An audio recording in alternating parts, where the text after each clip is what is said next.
Mike Chiruka from the Law Offices of Mike Chiruka. This afternoon we're going to talk about you and your college students. Many of us have students that are going to college either for the first time or they're headed back this fall.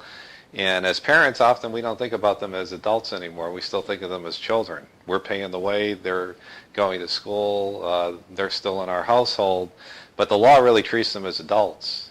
And if something happens to your child, financially, healthcare-wise, grade-wise, in many cases you're not finding out.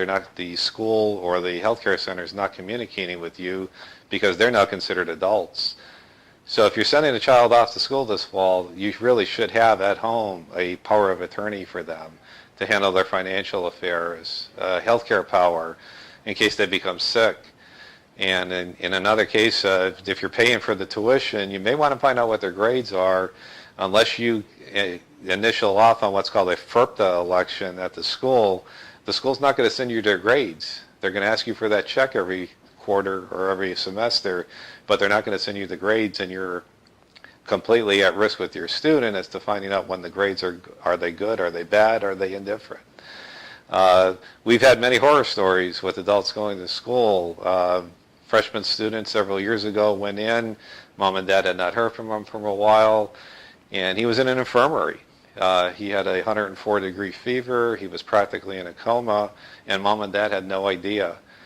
Finally, a couple of students on the hall got a hold of the home phone number, called mom and dad and told them what was going on.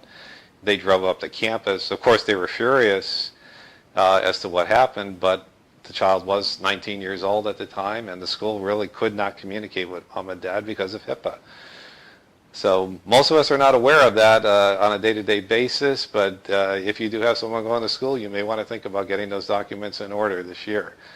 If you have any questions on that or any other matters regarding the college students, give us a call at 717-232-4701. Thank you.